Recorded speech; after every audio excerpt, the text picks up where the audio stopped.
요한복음 1장 1절 태초에 말씀이 계시니라. 이 말씀이 하나님과 함께 계셨으니 이 말씀은 곧 하나님이시니라. 예. 이 헬라어로 이 말씀은 로고스라고 부릅니다. 로고스라고 그러는데 헬라말로 그건 이상향이라고 합니다. 플라톤 철학에 나오는 이상향. 다시 말해서 라곤이나 이를테면 뭐 파라다이스, 유토피아 이렇게 이런 개념. 그러니까 관념적이고 사변적이다 이 말입니다. 그런데 우리 기독교에서 로고스라는 것은 특별히 창조자. 그러니까 창조자는 누구신가? 예수 그리스도. 그 말씀이 육신에 대해 나타나신 예수 그리스도. 그 한 인격에 두 성품이 있는데 그것이 신성과 인성이 완전하신 분이다. 이 뜻입니다. 그러므로 창조자와 특별히 인격자이십니다. 인격자. 그래서 이 헬라 철학에서는 이 love is God이라고 합니다. love라는 것은 이건 추상명사예요. 관념적인 단어입니다. 그렇죠? 이것이 하나님이다. 그런데 우리 기독교에서는 God is love. 인격자 되시고 창조자이신 하나님께서 사랑이시다. 이렇게 나오는 거죠. 차이가 확연하게 드러납니다. 그러니까 예수 그리스도의 인격자라는 것은 뭐냐면 우리를 대등한 관계로 부르셨다. 그것이 인격자라는 뜻입니다. 예수 그리스도의 피 흘리신 피값과 대등한 대상으로 불렀다. 그렇죠? 예수님의 피값으로 사신 우리다. 하나님의 자녀다. 그래서 로마서 8장 14절에서 15절에 아버지라는 공식적인 호칭 말고 아빠, 아버지, 아바라고 부르는 것은 우리 신분과 존재의 위치를 확인하는 차원에서 그렇다 이 말입니다. 그러니까 이게 무슨 얘기냐면 우리에게 주신 이 예수 그리스도로 말미암는 구원이라는 것은 죄와 사망에서 끌어내는 정도가 아니라 그러니까 이렇게 하면 복 받고 저렇게 하면 벌 받는다는 차원이 아니라 하나님이 좋아하시는 것이 나의 기쁨이 되는 나의 인격으로, 그러니까 인격적인 차원에서 대등하기를 요구하시는 하나님이시다 이 말입니다. 특별히 요한복음은 예수 그리스도의 신성에 대해서 주로 강조하고 있는데요. 이 로고스 말씀, 예수 그리스도께서는 언제나 하나님 아버지의 계시자라는 의미입니다. 하나님의 본체시다. 본체의 형상이시다. 이 뜻입니다. 예. 그래서 이 그리스도의 역사의 성질에 따라서 그것을 지혜라고 부르기도 하고 능력이라고 부릅니다. 능력. 고린도전서 1장 22절부터 24절 말씀에 유대인은 표적과 이적을 구하고 헬라인은 지혜를 찾으나 우리는 십자가에 못 박힌 그리스도를 전하니 유대인에게는 그게 그리낌이 되었고 이방인에게는 미련한 것이로되 오직 부르심을 입은 자들에게는 그리스도 하나님의 능력이나 지혜다 이 말씀입니다. 예. 그래서 우리가 이 말씀 왜냐하면 인격자로 부르신 것은 부모를 닮아가는 자녀다라는 뜻이에요. 우리가 성품이 날마다 예수 그리스도를 따라간다. 그래서 여기 보시면 이 말씀이 하나님과 함께 계셨으니 라고 나옵니다. 그러니까 하나님 아버지와 성부 하나님과 성자 예수님은 서로가 그 격의가 대등하시다. 인격적으로 대등하시다 이겁니다. 하나다 이 뜻입니다. 그러니까 그래서 이 말씀은 곧 하나님이시니라. 그러니까 성부 하나님과 따로 계시는 완전하신 하나님 성자 예수 그리스도시다 이 말입니다. 그러니까 2절에도 역시 그가 태초에 하나님과 함께 계셨고 예수님께서 이 땅에 오시기 전에 사람에게 나타나시지 않는 그때에 하나님과 함께 계셨다는 의미입니다. 3절에 볼까요? 만물이 그로 말미암아 지음받았으니 지은 것이 하나도 그가 없이는 된 것이 없느니라. 지은 것이 하나도 그가 없이는 된 것이 없느니라. 이 말씀을 기록한 요한의 목적은 뭐냐? 곤충 한 마리나 풀잎 한 개라도 이 하나님의 간섭, 곧 우리 주 예수 그리스도의 지혜의 인을 받지 않는 것이 없다. 손을 거치지 않는 것이 없다 이 말입니다. 그러니까 우주의 모든 기초, 영적인 생명이나 눈에 보이는 물적인 생명, 어떤 것을 막론하고라도 우리 주 예수 그리스도의 손을 거치지 않는 것이 없다는 뜻입니다. 그래서 로고스, 말씀께서 천지 만물을 창조하셨다 이겁니다. 그 다음에 4절 볼까요? 그 안에 생명이 있었으니 이 생명은 사람들의 빛이라. 빛이 어둠에 비치되 어둠이 해하지 못하더라. 그 안에 생명이 있었으니 그 로고스 안에서, 그러니까 말씀 안에서 만물이 그 자체의 성질과 가치, 그 품성을 발휘하게 되는 겁니다. 그러니까 이 로고스는 모든 생명의 근원이다 이렇게 됩니다. 이 생명은 사람들의 빛이다. 그 다음에 9절에 볼까요? 참빛, 그 세상에 와서 각 사람에게 비치는 빛이 있었나니 그가 세상에 계셨으며 세상은 그로 말미암아 지은 바 되었으되 세상이 그를 알지 못하였고, 이제 예수님이 오십니다. 이 땅에 성육신하고 하러 오셨는데 그때 세상은 그들을 알지 못했다고요. 인간이 하나님을 모르게 된 원인은 그가 범죄하여 어두워진 까닭입니다. 말하자면 우리가 병에 걸리면 미각을 잃는 경우도 있지요. 후각을 잃는 경우도 있고, 그것처럼 장님되고 귀머이 됐다 이 말입니다. 그게 무엇 때문에 그렇습니까? 죄악 때문에 그렇다 입니다.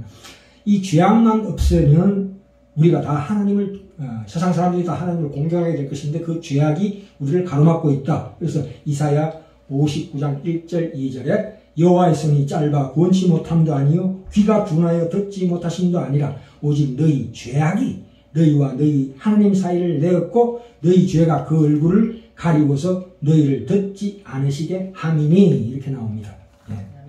그런데 12절 볼까요? 영접하는 자 곧 그 이름을 믿는 자들에게는 하나님의 자녀가 되는 권세를 주셨으니 이는 혈통으로나 육정으로나 사람의 뜻으로 나지 아니하고 오직 하나님께로서 난 자들이니라 이렇게 말씀이 나오십니다.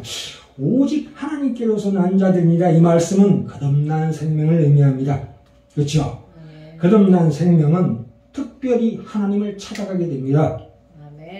거듭남이라는 것은 하나님을 사랑하는 마음으로 나타납니다. 하나님을 사랑하는 마음으로 나타난다고요. 그래서 데살로니가전서 3장 5절에 주께서 너희 마음을 인도하여 하나님의 사랑과 그리스도의 인내에 들어가게 하시기를 원하노라 이렇게 나옵니다. 그러니까 그 중생 거듭남이라는 것은 사랑과 선한 마음으로 간다. 고린도후서 3장 18절에 우리가 저와 같은 형상으로, 그렇죠? 저와 같은 형상으로 화하여 간다. 중생은 이 거듭남이라는 것은 그리스도를 믿는 마음을 일으켜 줍니다. 이 거듭난 영혼이 가는 당연한 길입니다. 자, 그러면 오늘 제목이 어떻게 됩니까? 인격적인 대단한 사랑의 열매를 맺는다. 이 말씀에 대해서 함께 받고자 합니다. 요한일서 가볼까요? 요한일서 4장입니다. 요한일서 4장에 가시면 4장 7절부터 갑니다. 요한일서 4장 7절부터 사랑하는 자들아 우리가 서로 사랑하자.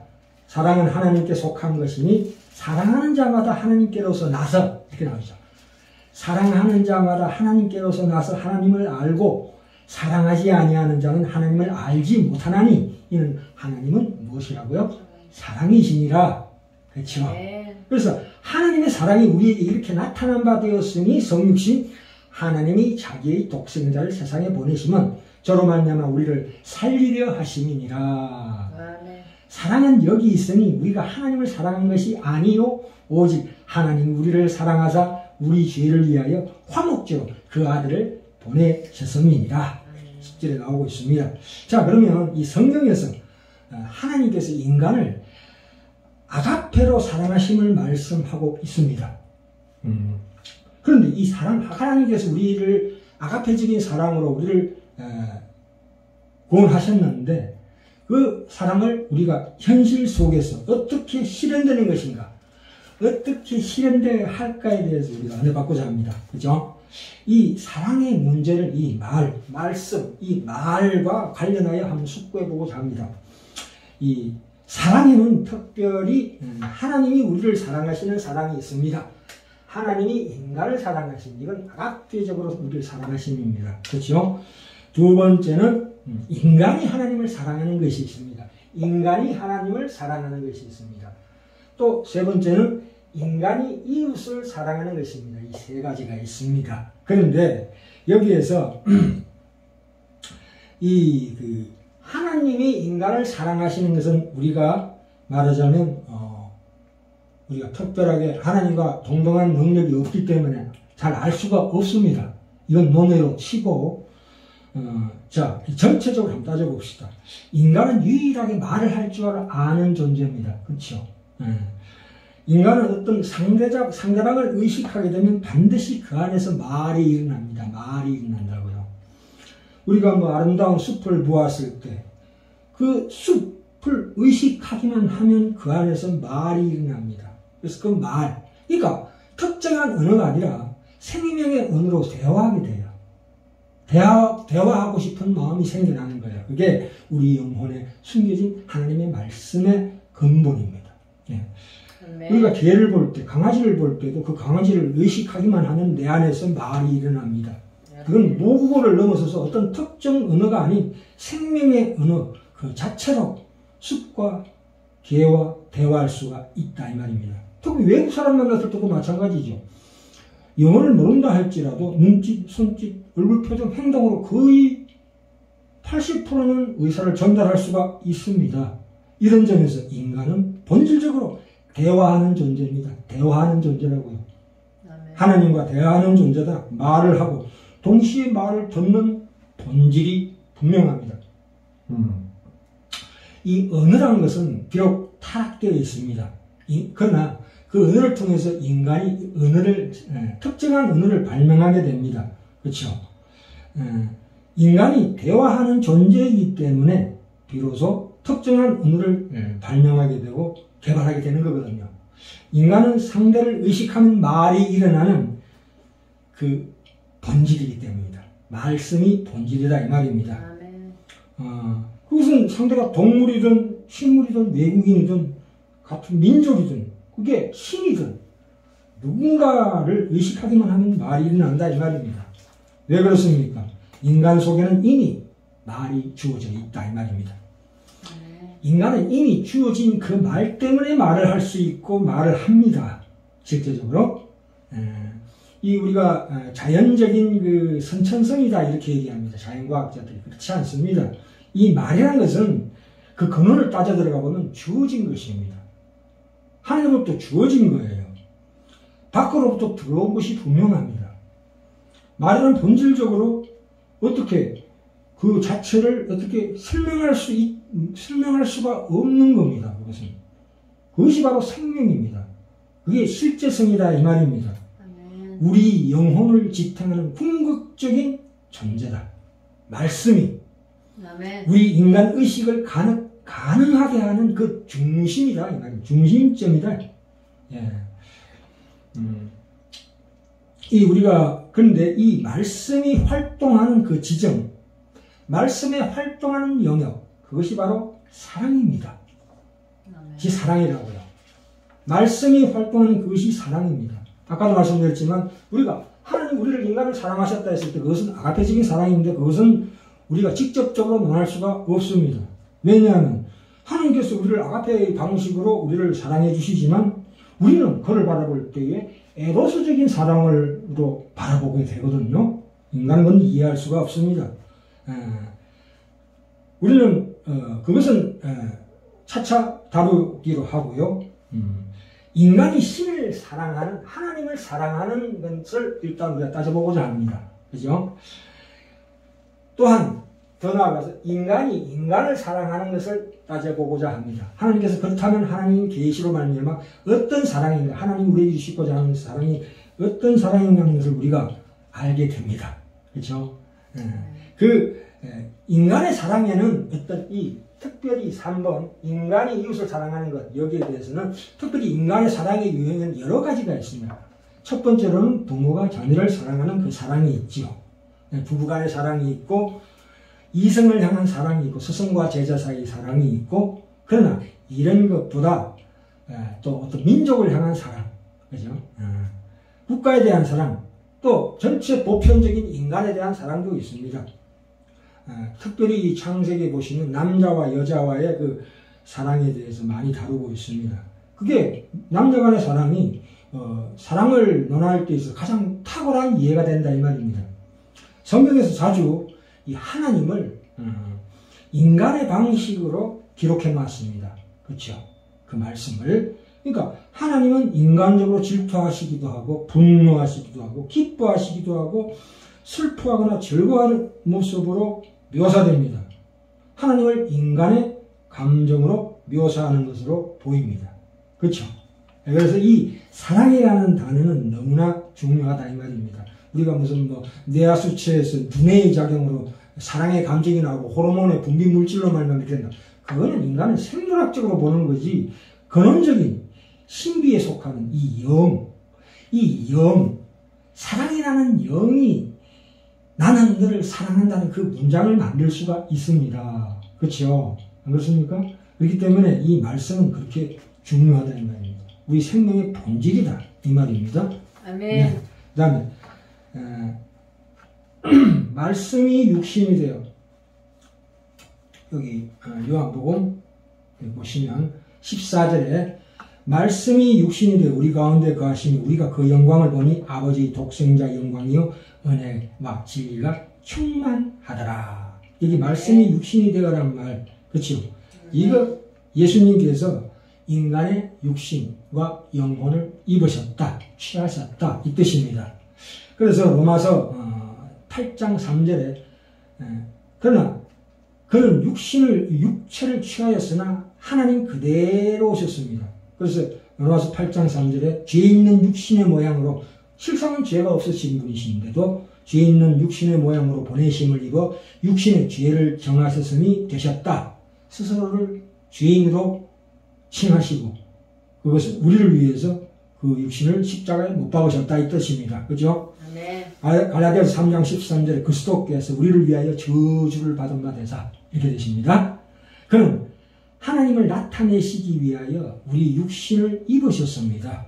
디모데전서 3장 16절에 그가 육신으로 나타나는 바 되시고 라고 나오십니다. 우리는 그리스도를 봄으로 하나님 아버지를 본다. 디모데전서 나오죠.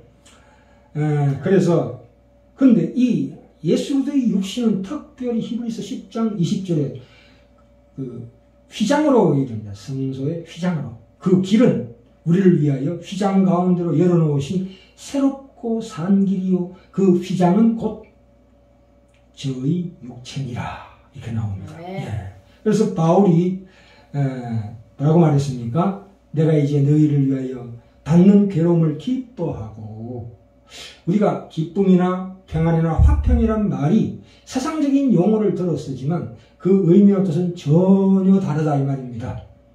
그는 예수 그리스도를 위하여 받는 그 괴로움을 기뻐한답니다. 두 마음이 있는 거죠. 한쪽은 고난이지만 한쪽은 기쁨이 되는 거예요. 그렇죠?